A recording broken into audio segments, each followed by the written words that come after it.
Hello guys, welcome to my channel Educational Boost. This is Putul Kumari and today topic is मध्यकालीन भारत। हम इससे पहले 3 video बना चुके हैं जिसमें गुलाम वंश, खिजली वंश और मध्यकालीन भारत पर चर्चा कर चुके हैं। ये वीडियो में हम तुगलक वंश के बारे में चर्चा करेंगे कि तुगलक वंश की शासन व्यवस्था कैसी थी, इसमें कौन राजा आए और क्या क्या चेंजेस किए। तो बिना टाइम को वेस्ट किए इस वीडियो को स्टार्ट करते हैं। और वीडियो को स्टार्ट करने से पहले जो भी लोग मेरे चैनल पे न्यू हैं वो चैनल को सब्सक्राइब एंड लाइक जरूर करें।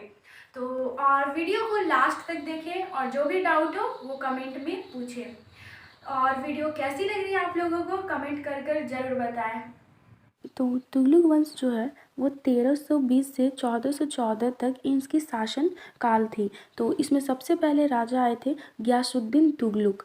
गियासुद्दीन तुगलक जो थे वो 1320 से 1325 तक शासन किए।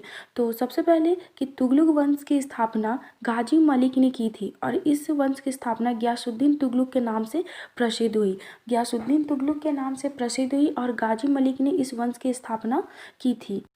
इन्होंने क्या किया कि अलाउद्दीन जो थे वो सैन्य व्यवस्था जो लागू किए थे कि भूमि वगैरह सारा कुछ वो लिए थे। तो वो क्या किए कि उनकी व्यवस्था को लागू रहने दिए, लेकिन जो भूमि उन्होंने दूसरे से लिए थे वो अमीरों में बांट दी। दूसरा, उसने 29 अवसरों पर मंगलों से संघर्ष किया और भारत से बाहर रखा मलिक उ गाजी को। इन्होंने 29 अवसरों पर मंगलों से संघर्ष किया, लड़ाई झगड़ा किए और जो भारत था उसको ये सब चीज़ से बाहर रखे मलिक उल गाजी को।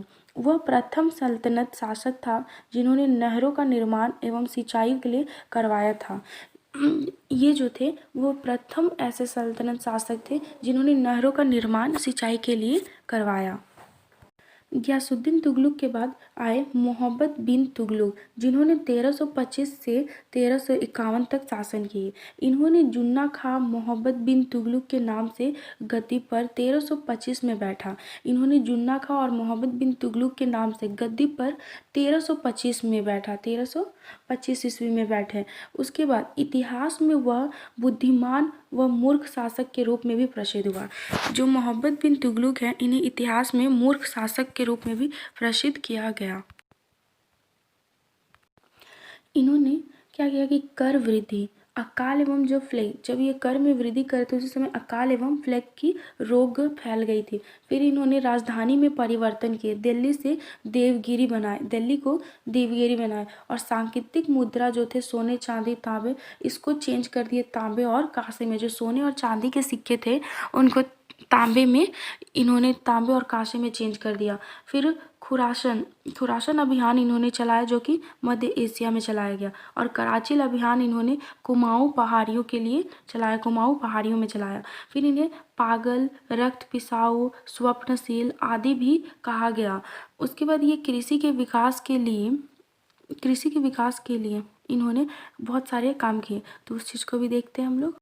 इन्होंने दिन ए कोही और अमीर ए कोही, फिर मार्को यात्री इब्न बतूता 1333 से 47 ईस्वी के समय में भारत आया। उसके बाद जो मार्को यात्री इब्न बतूता थे वो 1333 और 47 ईस्वी में उसके समय में ही भारत आया और उसकी यात्रा विवरण रहलाल में हुआ था। उनकी जो यात्रा का विवरण हुआ वो रहलाल में हुआ। उसने दिल्ली का काजी नियुक्त किया गया, उसे दिल्ली का काजी नियुक्त किया गया तथा 1922 में दूत के रूप में चीन भेजा गया था।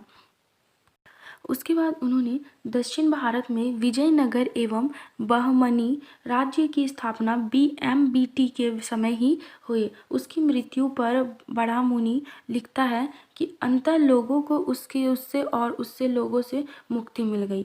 जब उनकी मृत्यु हो गई तो मृत्यु पर एक बुढ़ा मुनि जो थे, बड़ा मुनि, वो लिखते हैं कि अंततः लोगों के उसको लोगों से मुक्ति मिल गई। जो लोगों पर वो शासन करता था उनको आज उनसे मुक्ति मिल गई और शासन करने वालों को भी लोगों से मुक्ति मिल गई। फिर तीसरे नंबर पे आते हैं फिरोज शाह तुगलक, जिनका शासनकाल 1351 से 1388 था। तो इसमें क्या किए कि 1351 में उसका राज्य अभिषेक पहले ठट्टा और बाद में दिल्ली में हुआ। पहले जो इनका राज्य अभिषेक हुआ वो पहले ठट्टा में हुआ, दूसरे बाद में इनकी दिल्ली में हुआ। वह MBT का चचेरा भाई था। ये MBT का ये क्या थे, MBT, मोहम्मद बिन तुगलक के चचेरे भाई थे। उसने इस्लामिक राज्य की स्थापना की। फिरोज शाह तुगलक जो थे वो इस्लामिक राज्य की स्थापना की जिसका नाम उलेमा वर्ग था। फिर उसने हिंदू को जिम्मी कहा तथा ब्राह्मणों पर जजिया कर लगाया। इन्होंने हिंदू को जिम्मी और ब्राह्मणों पर जजिया कर लगाए। उसके बाद फिरोज शाह तुगलक ने फिरोज शाह को उसके निर्माण एवं लोक कल्याणकारी के लिए सल्तनत काल मध्यकाल को कल्याणकारी शासक कहा जाता है। जो फिरोज शाह थे उन्होंने जो जो निर्माण किए और लोक कल्याण का कार्य किया, इसके लिए इन्हें सल्तनत काल को मध्यकाल का कल्याणकारी शासक भी कहा जाता है। फिरोज शाह तुगलक जो थे वो उनके निर्माण कार्य उसने क्या किया, 24 करों को समाप्त कर 4 कर लगाए। उन्होंने 24 कर जो था वो 24 करों को समाप्त खत्म कर दिया गया और 4 कर लगाए गए। पहला खम्स जो कि युद्ध के लिए लगाया जाता था, खराज कर जो कि लगान वसूलने के लिए लगाया जाता था, जजिया कर ब्राह्मणों के लिए था और जकाल जो 2.5% में था।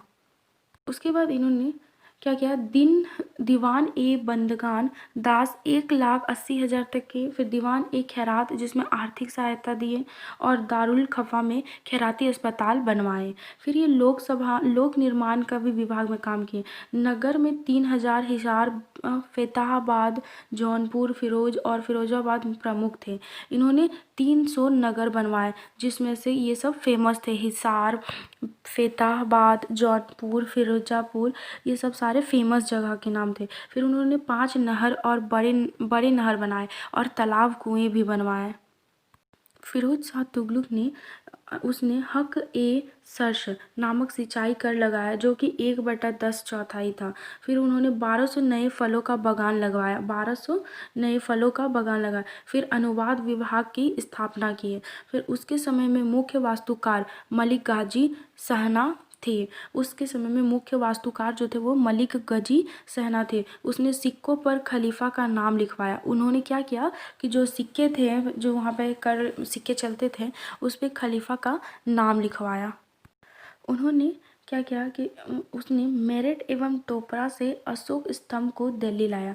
जो मेरठ और टोपरा में अशोक स्तंभ था उसको उन्होंने दिल्ली लाया। फिरोज शाह जो थे वो फतूहत ए फिरोज शाही और बरनी में 2 बनवाए जो थे, तरीक ए फिरोज शाही एंड फतवा ए जहादारी। फिर उसके बाद आए नसीरुद्दीन मोहम्मद तुगलक, जिन्होंने 1998 तैमूर का आक्रमण में मृत्यु हो गई। उसके बाद जब मोहम्मद शाह तुगलक की मृत्यु हो गई, उसके बाद आए नसीरुद्दीन मोहम्मद तुगलक, जिन्होंने 1394 से 1412 तक शासन किए और फिर इनकी यहीं पे आक्रमण हो गई, इनकी मृत्यु हो गई और तुगलक वंश खत्म हो गया। तो थैंक यू फ्रेंड्स, मेरी वीडियो को लाइक शेयर एंड सब्सक्राइब ज़रूर करें।